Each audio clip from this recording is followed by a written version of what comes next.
But the good thing mga higala kay bisan og na matay in town to Cabral kay matod pa wala may foul play kuno sa kamatayon niya. But the good thing is nabilin mga higala ang listahan. Nan, dirita karon mga higala sa giuli ni Sally Santos. Grabe mga katropa, gikumpirma kini mga igsoon sa Department of Justice. Na pinaagi sa ilang tigpama mga igsoon nga giuli mga higala sa tag-iya no sa Sims Construction ang mukabat mga katropa ngadto sa 15 million pesos. Cold cash mga higala. Bullseye. Kauban si katropang Arnel Cortez.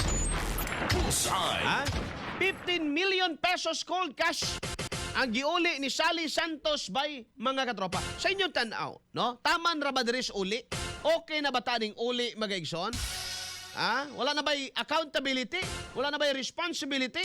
Ihunong na bang paggukod mga higala sanglit doon na may mga amount sa gobyerno nga giuli?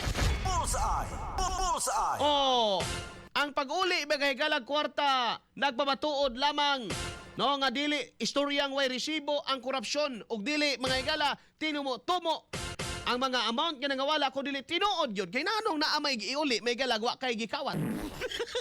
Di ba? Nganong doon na may iuli mga higala amount mga igsoon or kwarta kung wala pa gikuha. Asa ka nigika ni mga kwartaha? Sige daw be. Ang mga kuan nakaya man mag-uli mga higala sa mga tag-iyas construction.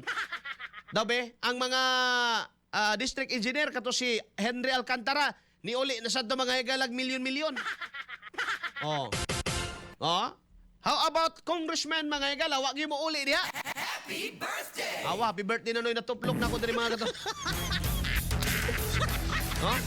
How about mga congressman may igsoon? Wag mo uli diha. Wag mo sulay mga higalag paksi anang ilang kinawat mga higalas gobyerno para ibalik dito mga higalas mga tao.